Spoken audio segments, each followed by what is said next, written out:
Sobat Make Club, bagaimana kabar kalian hari ini? Semoga baik-baik saja ya. Hari ini Make TV ingin berbagi informasi kepada Sobat Make Club yang masih tetap ikut aturan untuk stay at home. Kita akan membahas seputar serba-serbi COVID-19 yang wajib kalian ketahui, mulai dari pelopor cara cuci tangan yang benar, sejarah penggunaan masker, hingga beberapa obat antivirus yang digunakan beberapa negara di dunia untuk membantu memerangi COVID-19. Oh iya, sebelum kita masuk ke informasi yang pertama, Sobat Make Club jangan lupa tekan tombol like dan subscribe dulu ya.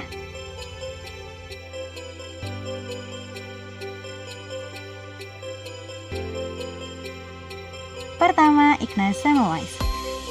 Sobat Make Club, tahu nggak sih kalau ternyata cara cuci tangan yang benar itu pertama kali dipelopori oleh seorang dokter asal Hongaria keturunan Jerman bernama Ignaz Semmelweis pada 20 Maret 1847.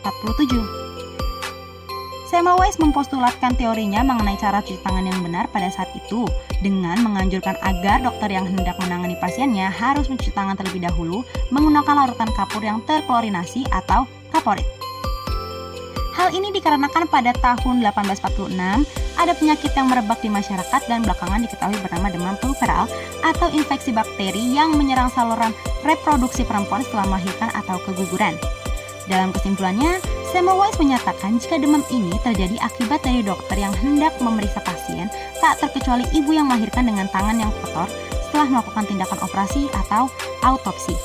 Melalui tangannya ini, para dokter bedah tadi berhasil menginfeksi pasiennya yang juga merupakan seorang ibu yang sedang melahirkan karena bakteri, virus, atau mikroorganisme lainnya yang ada di tangannya. Tapi, usulan mengenai cara cuci tangan yang benar menggunakan kaporit tadi sempat ditentang oleh para dokter saat itu loh. Karena Semmelweis tidak bisa menjelaskan secara ilmiah dan membuktikan temuannya dengan uji klinis. Setelah kematiannya pada tahun 1865, usulan Semmelweis pada tahun 1847 tadi mengenai cara cuci tangan yang benar baru bisa diterima oleh masyarakat luas karena Louis Pasteur berhasil membuktikan kebenaran teori kuman dan Joseph Lister yang melakukan operasi dengan metode higienis.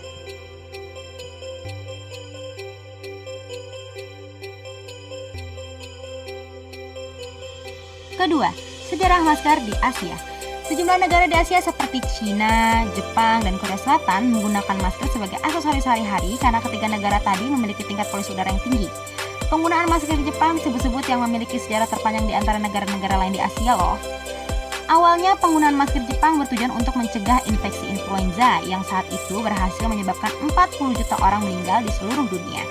Pada tahun 1923, saat Jepang dilanda gempa Kanto, kualitas udara di negeri Sakura tersebut memburuk setelah beberapa bulan.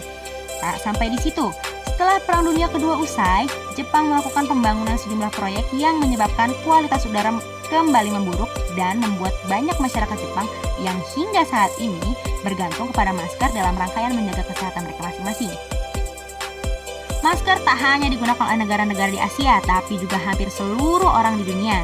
Ditambah lagi, saat ini dunia sedang berperang melawan virus corona atau COVID-19 yang pertama kali ditemukan di kota Wuhan, China pada akhir 2019 lalu.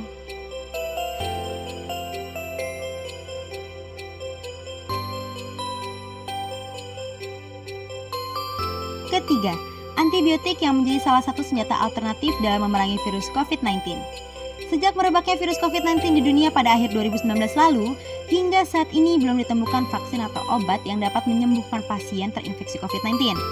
Beberapa negara seperti China, Jepang, Korea Selatan, Prancis, dan Indonesia memutuskan menggunakan beberapa jenis antibiotik untuk diberikan kepada pasien terinfeksi COVID-19 agar bisa memperlambat laju pertumbuhan virus di dalam tubuh para pasien. China memutuskan untuk menggunakan antibiotik jenis kloroquine dan Avigan, sedangkan Prancis memutuskan untuk menggunakan jenis kloroquine saja. Dan Jepang memutuskan untuk memberikan antibiotik jenis Avigan kepada pasien COVID-19 di negaranya. Berbeda dengan tiga negara sebelumnya, Korea Selatan memutuskan untuk menggunakan jenis antibiotik remdesivir karena hasil tes laboratorium yang dilakukan oleh tim ahli penyakit menular di sana menyatakan jika antibiotik seperti Avigan tidak cukup manjur untuk pasien COVID-19 negeri ginseng tersebut. Lain halnya dengan Korea Selatan, pemerintah Indonesia justru memutuskan untuk menggunakan Avigan setelah kloroquine untuk membantu memperlambat laju perkembangan virus di dalam tubuh pasien COVID-19.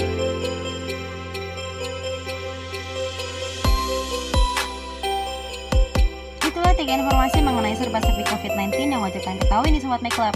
Jangan lupa untuk selalu stay at home, cuci tangan yang benar, dan jaga kesehatan kalian ya Sobat Make Club.